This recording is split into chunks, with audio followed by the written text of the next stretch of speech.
So, I work in theater and entertainment technology and stuff, so I do lighting and sound for events. Not big events. I don't work like Taylor Swift or Katy Perry, anything like that at the Dome. I'm not an arena guy. But I work at a high school in town, and then I freelance at the Fargo Theater and a couple other small venues in town. I would call myself like a Tuesday night guy. So your big Friday night events, the big main stage, like touring band or whatever, I don't work that because I'm usually working your kid's orchestra concert or like a Pee-wee dance recital or other really exciting stuff. But when I do get called in to work at the Fargo Theater, it's usually someone missed their shift or it was perhaps a gig that no one wanted to work. And so I get stuck with all these really strange events. And one thing that has kind of become a trend is since America's Got Talent started, the groups that make it to they made it like 7th place in America's Got Talent, they don't just go home and be accountants again or whatever it is that they do. They take that show on the road. And when I was at NDSU, the Kenyan Safari Acrobat team came in, and they're the people who do like the jump ropes while doing the push-ups with like a lion cardboard cutout and tumbles and just a lot of really, really strange stuff. And so I'll get a text message from my boss at the Fargo Theater, and he'll say, "Hey, can you work on Thursday?" And I say, "Sure," even though I probably can't. And I always ask what the gig is, and it seems to be this game with him that he'll never give me a straight answer. He'll just say, "Oh, it's some musician," and it was Macy Gray one time, or it was, "Oh, it's some guy," and it was like a Jim Gaffigan show or something like that. And this time he said it was some group from America's Got Talent. The definition of a mixed bag answer. And I had been working 12-hour days for the high school production of Anything Goes last year. I don't know. It was something, just a high school kids show or something that was draining my soul all the way to the bottom.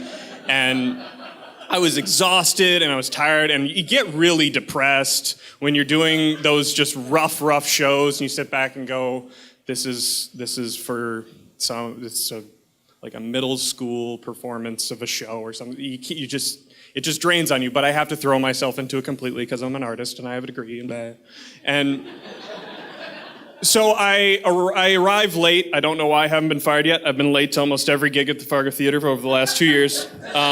Because I forget about him and he calls and it's call time for the show and I live in South Fargo. So I drive as fast as I can to get there and I kind of sprint in. I'm still putting on my shirt. I'm still eating the little scraps of dinner, and I bust in and I go, "Okay, what do you need me to do?" He says, "Well, mop the stage." So I mop the stage. He says, "All right, they're going to bring out the platforms." Great. So I open up the curtain, and they're dragging out these like pearl white pedestals, and there's this velvet red and blue backdrop. And I wasn't able to get my boss to grab him and go, "What the hell are we doing tonight?" Because normally it's like a corporate gig, and I just hand someone a microphone and sit through their presentation or whatever, or it's some small thing, and I usually just sit backstage and don't really do anything.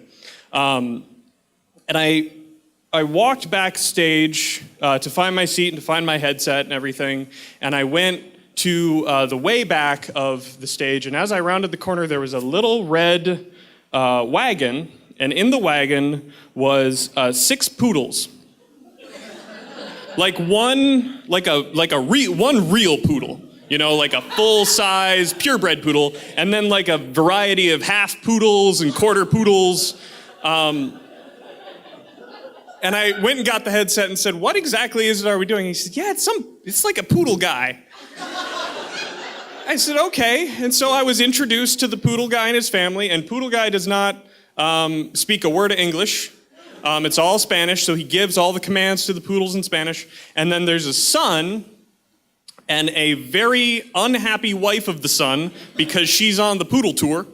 And she just gave birth 3 weeks ago and has the baby on the poodle tour, and he can't be more than a few feet away, otherwise the baby starts crying, and we have no place backstage for them where the poodles can't hear the baby crying.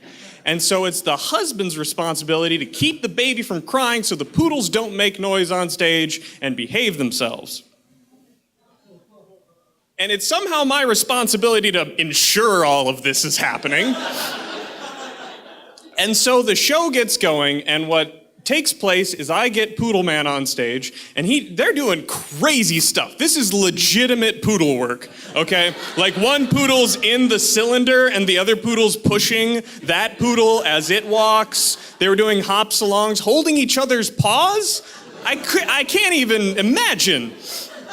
And they jump onto the platforms and off the platforms, and the son would get off stage and sprint downstairs and chill out the baby and like rock it really, really quick and then run back up on stage and, you know, do the treat with the poodle and bring the poodle. And then he'd run off stage, run back down and do the baby and then come back up and do more poodle stuff and poodle. And he's just walking around saying Spanish words and doesn't know what's going on. And the wife's pissed off backstage because the baby's crying. She didn't want to be here anyway. And it all kind of came to a head with this weird intermission to like reset the poodles. Like they all need a moment in the back to... It wasn't for the poodles to shit. It was just like a reset, calming, safe space moment for the poodles. So what's the perfect filler but for the son to change into like a button-down dress shirt and sing a little Ed Sheeran with his acoustic guitar?